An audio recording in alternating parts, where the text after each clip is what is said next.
Ang magkaso lamang ay iyong mga salita, Panginoon, sa gabing ito. Patuloy, Panginoon, na mag-ahamala sa aking buhay. Patuloy, Panginoon, na ialam po ang buong katawan, Panginoon, pagkal ng aking mga sabi, Panginoon. Maraming salamat po, in Jesus' name we pray. Amen. Ayan.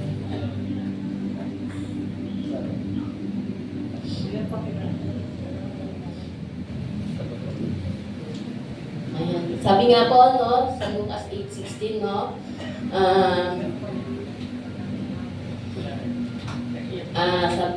sorry po, walang tao nagsisindi ng ilaw pagkatapos ay tinatakloban. Kayo nga po ba? Hindi po ba tayo tatakloban o tatakpan natin? Ano po ba makikita natin na siyempre, madilim naman po. Saan mo po ba nilalagay ito? Sa ilalim po ba? Nakatago po ba ito? Siyempre, hindi po ito yung nakatago sa taas. Ayan. Upang maliwanagan ang lahat po sa atin. Ayan, po. Tayo rin po ay isang ilaw po, Tayo ay parang ilawan, may liwanag na galing sa Diyos, at kasama sa liwanag na ito ang ating pananampalataya at mga talento. Ayan. Paano nga ba tayo pagiging ilaw, no? Meron po ako ditong limang para maging ilaw. Una po, ang liwanag ay regalo ng Diyos. Ayan. Ang liwanag ay hindi natin sariling gawa. Ito ay kaloob ng Diyos. Tulad natin ang kanyang salita at kabutihan at mga talento. Ayon nga po sa Awit chapter 119, verse 105, ang salita ng Diyos ay ilawan sa ating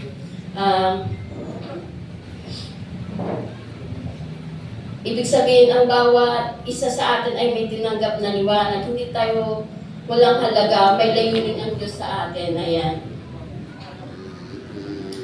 Pangalawa po, ang talento ay hindi dapat itago. Maraming tao ang may talento, pero natatakot gamitin ito dahil nahihiya, kinakabahan, o iniisip na hindi sapat, o kaya maliit lang ang kaya natin gawin. Minsan isipin natin na kahit maliit na ilaw, ay kayang maging tanglaw sa madilim. Di ba po ba? May mga talento tayo namin sa ayan. Dahil natatakot tayo, nahihiya, ay wag na lang. Inaano na lang natin. Parang, ayoko, hindi ako magaling dyan, parang gano'n. Pero, sa totoo, may kakayahan naman pala talaga tayo. Na uuna lang yung takot o nahihiya tayo. Ayan. Sabi nga po sa 1 Peter, chapter 4, verse 10, gamitin ang kaloob sa paglilingkod sa iba. Ang talento mo ay hindi aksidente. Ayan. Ibinigay ito ng Diyos para gamitin, hindi para itago. Kapag hindi mo ginagamit ang talento mo, parang mo na tinatakpan o ang liwanag dapat sana yung nagbibigay ng liwanag. Ayan po. Pangatlo po, ang liwanag ay para sa iba. Ang ilawan ay hindi para sa sarili lang. Tama po ba? Kasi tingnan nyo naman ang ilaw natin, hindi lang para sa akin, kundi para sa lahat, di po ba? Ang ilawan ay hindi para sa sarili lang, ito ay para sa lahat ng nasa paligid. Ayun nga po sa Mateo chapter 5:16, lumiwanag ang inyong ilaw upang makita ang tao ang inyong mabubuting gawa. Paano nga ba natin makikita yung mabubuting gawa? Ito yung naging po natin, yung topic po natin itong March, being kindness, po. Ayan po. Meron tayong simpleng halagang, hindi kailangan malaki ang talento, kahit simpleng bagay, ang pagiging mabait, pagiging matyaga, pagiging supportive, pwede na itong maliliwanag sa buhay ng iba. Ayan.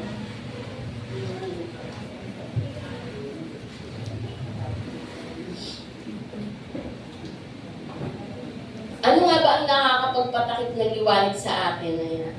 Ano nga ba? Ayan, may mga bagay na naging dahilan kung bakit natin natatakpan ang ating liwanag. Una nga po doon, yung takot na sasabihin ng iba. Di ba? Kasi tayo, minsan naano natin sa iba, ay, hindi na-judge pa, hindi na-judge na tayo. Kaya natatakot tayo pag nandito na, naunahan na tayo ng ganyan. Ayan, hiya o insecurity. Ayan. Isa nga po yun sa, itong verse na to, talagang yun sa akin din, no? Kasi sa totoo lang, ayaw ko talagang nasa harapan, may lakati. Pero, ayan, nung maano ko nga to, nung mabasa ko nga po itong verse na to, parang para sa akin na rin.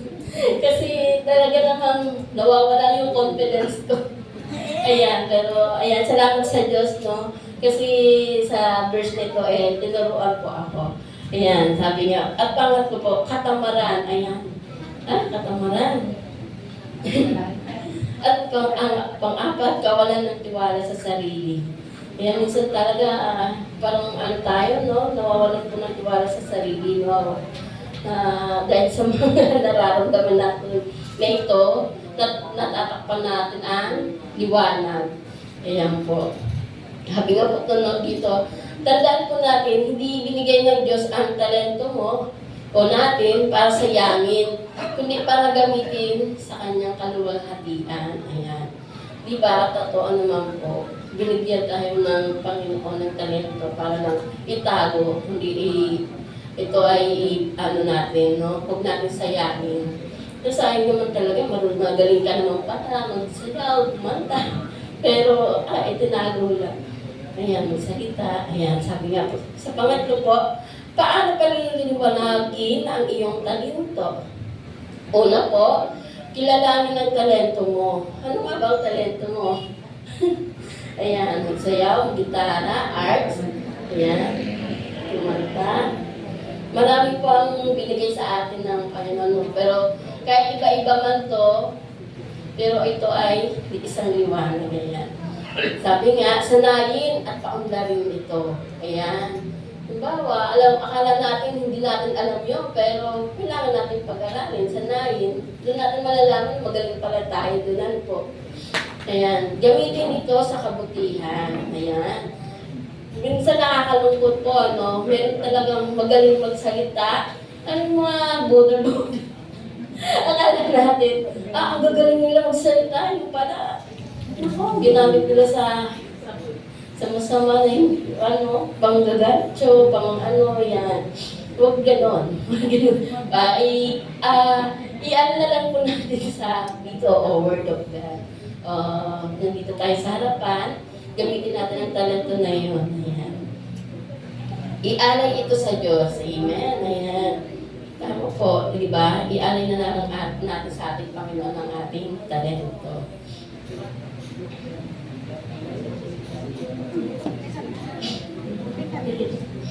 Habang ginagamit mo ang talento mo, mas lalo itong lumalakas at nagiging pagpapala sa iba. Amen po. Ang ilaw ay napupundi rin. Tama po. Pero, napapalitan din tayo ng, bilang tayo mga Kristiyano, maging consistent po tayo. Okay lang po mapagod, pero huwag titigil. Totoo naman po minsan, pero bilang Kristiyano, na po tayo, Kasi tayo po ay kakakilala sa ating Panginoon. Ayan. Maging patuloy pa rin tayo maging ilaw sa buhay ng ibang tao po. Ipakita muna po natin sa mundo, sa pamamagitan ng ating buhay na tayo ay maging isang ilaw. Huwag po natin sayangin. Ang talento ginagamit ay nagliliwanag. Ang talento ay tinatago o ay nawawala ng silbi. Tama po, Kung ang talento na yun, hindi mo na-practice, tinago mo lang, wala, sayang. Na hindi na napundi na lang, hindi na nagliwanag. Ayan po.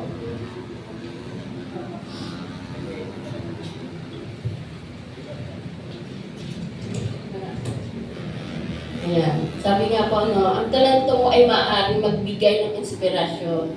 Tama po. Diba? Kapag tayo po ay nandito, magaling pala siya magkanta, ang ganda na boses, parang gusto ko rin magkumanta. Ang iba, tulad ng mga children, kapag nakita nila, tulad ni Jello, nakita nila nag-gitara, gusto ko rin yan. Parang naging inspirasyon po sa kanila na nakita nila na marunong din, na magaling yun, gusto rin nila maging gano'n. Ayan. Kaya tayo din po, maging inspiration po tayo. Ayan, magpalakas ng loob. Tama po, di ba? Magpalakas ng loob sa mga nahihina, nawawalan ng pag-asa. Minsan po talaga mayroon tayong mga pinagdadaanan mga ating mga kapwa. Kaya kung magaling po tayo maging tagapagpayo.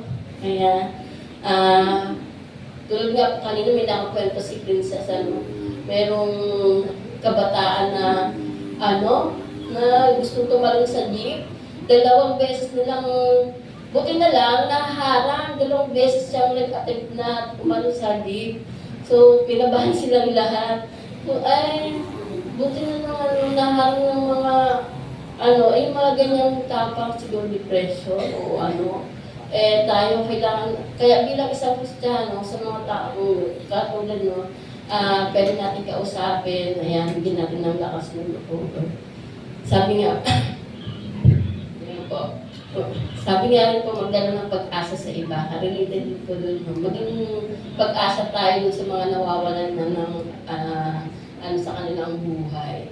Yung sobrang na nga po, depression na sa mga nawawalan na ng nalulungkot na. Ayan, maging liwanag po tayo sa kanila. Ayan, sabi ka.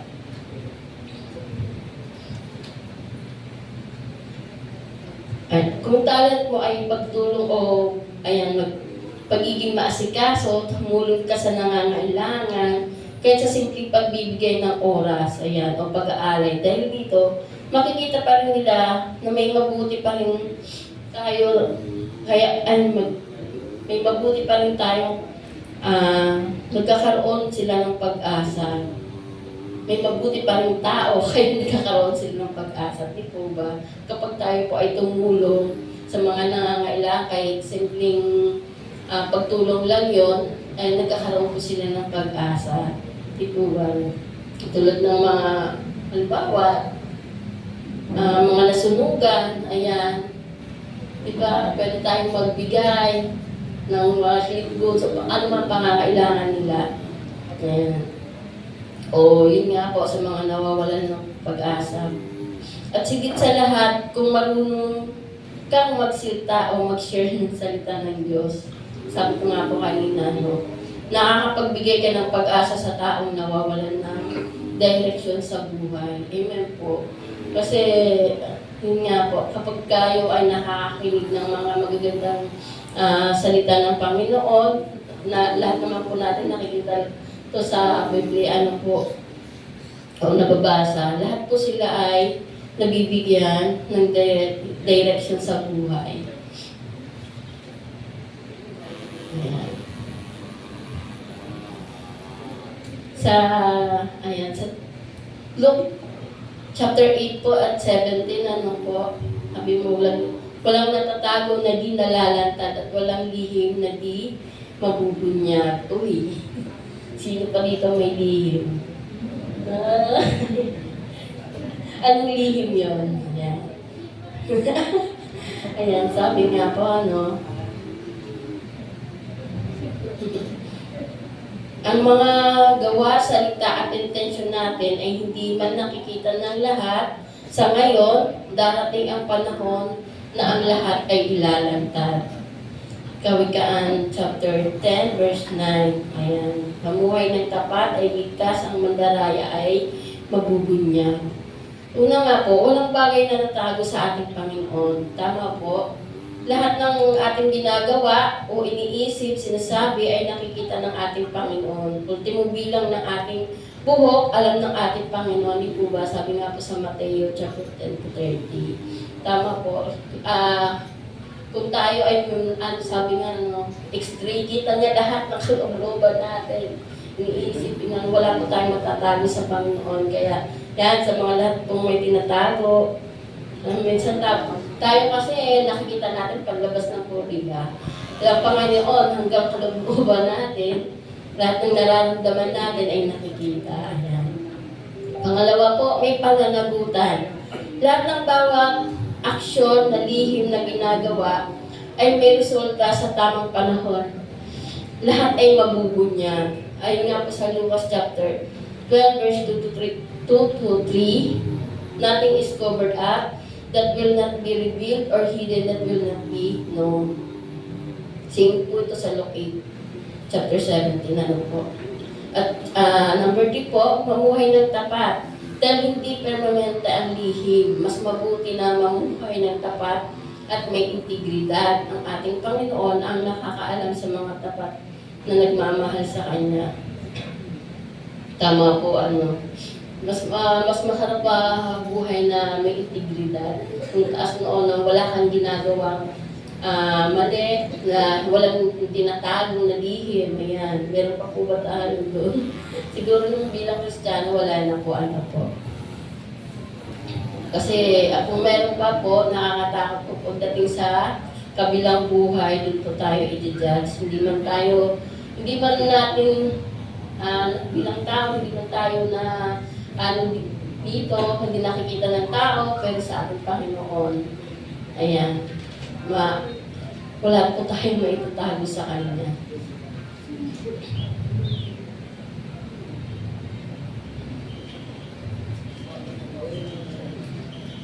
Ayan po, sa Lucas chapter 8:18. Sabi lang po ako.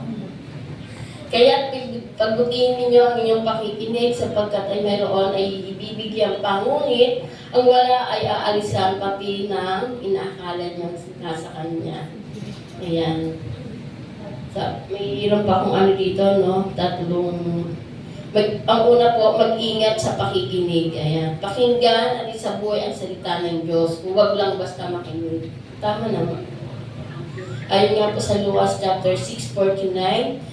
Ngunit ang nakikinig naman ang aking mga salita at hindi tumutupad ito ay katulad ng isang nagtayo ng bahay na walang pundasyon ng bumaha at bumugso ang tubig sa bahay na iyon. Kaagad itong bumagsak at lubusang nawasak. Ayan. Ito po ay parang naano po ni Sister Pam. Ayan. Pangalawa po, palaguin ang pananampalataya. Gamitin ang biyayang natanggap lalo kung pagpapalain. Ayun nga po sa Mateo 25:59, sapagkat ang mayroon ay bibigyan pa at magkakaroon ng sagana, ngunit ang wala pati ay kakaunting nasa kanya ay kukunin pa. Same po sa Lucas 8, chapter 8, verse 14. At pangatlo po, iwasan ang kapabayaan. Kung papabayaan mo, mawawala kang tuwing mayroon ka. Huwag ninyong linlangin. Ayun nga po sa Galatia 6:7, huwag ninyong linlangin ang inyong sarili. Hindi maaaring tuyain ang Diyos kung ano ang tinanim ng tao. Iyan din ang kanyang gagamitin. Kaya nga po ang sabi niya kay Sister Sina po sa tinulong niya po, tayo po ay parang lupa rin. Ayan. Kaya sabi dito, hindi sapat ang makinig lang ng salita ng Diyos, kailangan din po natin isabuhay ito. Kailangan po natin nakikita rin po. Minsan, alam nga natin lahat ng verse, lahat ng yun, pero nakita po ba ito sa ating sarili? Naisabuhay po ba natin ito? Ayan, sana po ay hindi lang nga po nakikinig lang, kundi naisabuhay din po natin.